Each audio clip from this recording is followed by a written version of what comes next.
Let's make history. Happy 4th of July, happy Independence Day to all. Though I recognize there are people who don't celebrate or recognize the 4th of July as a holiday. Understandably so. Colonists came along, kind of took over. Of course, we don't want to forget the Native Americans. Most nations were founded through some sort of war, some sort of violent conflict. So it's really nothing different than any other country. Two things can be true at once.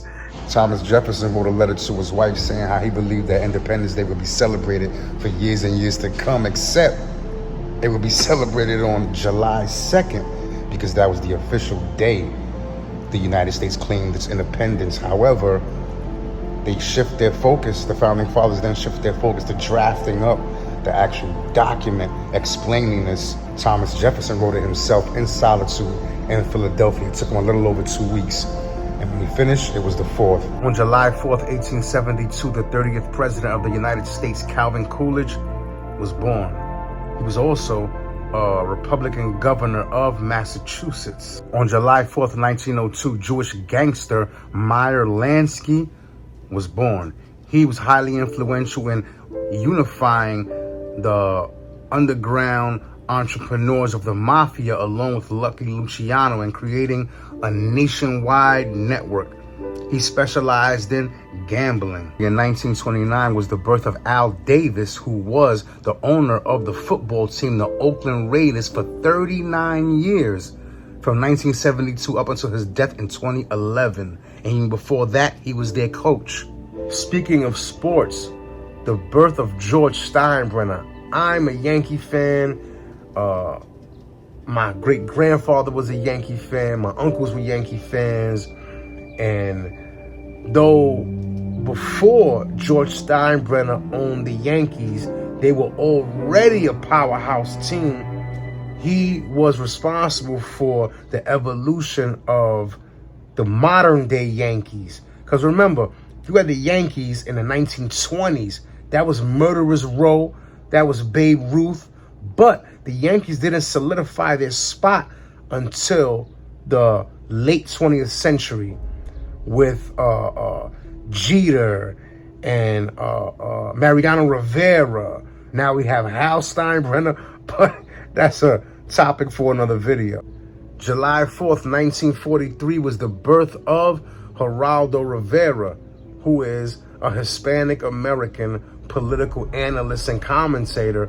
I was first introduced to him growing up in the 80s. It was huge anticipation for the opening of a vault in one of Al Capone's old headquarters, I guess. And Geraldo was the guy who was going to actually open the door, walk inside, and see what had been hidden there for all these years. And when he did so, turned out it was just broken bottles, crumbled up newspapers, and litter. In 1960, on the 4th of July, the star on the American flag, the 50th star, which represented Hawaii, was officially presented. Hawaii had become a state the year before in 1959. However, it wasn't until the following year in August that the additional star was actually placed on the flag. On July 4th, 1995 was the birth of Post Malone. Don't want to call him a pop star, but his music is very popular. He sold millions of records over the years, but he's not just some pop star. He's actually a credible musician. He's a rapper, singer. Seeing him on a Super Bowl in 2024, just playing guitar, no other instruments, no one else on stage, that's it. That was impressive. John Adams, the second president of the United States, July 4th, 1826.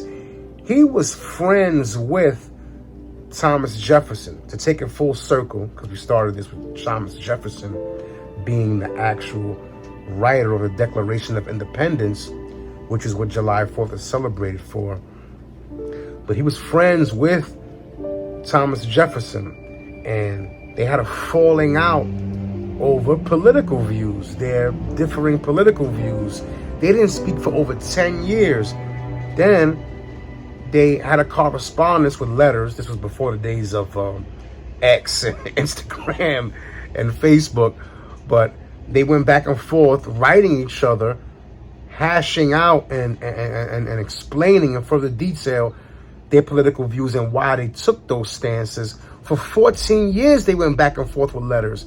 Then, when John Adams died, he didn't realize that Thomas Jefferson died the same day as John Adams, which leads us to our 10th historical event, which took place on the 4th of July.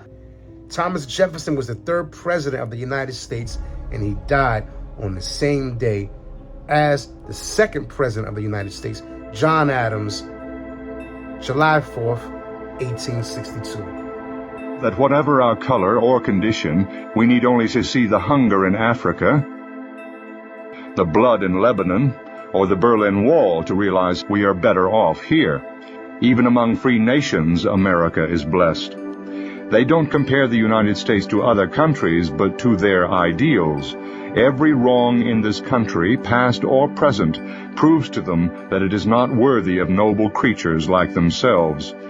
It never occurs to them that tragic wrongs are found wherever human beings are found.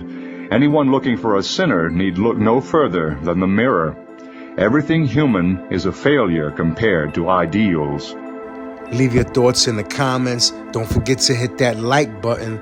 Subscribe to Will Flores TV on YouTube. Follow me on Instagram, TikTok, and X.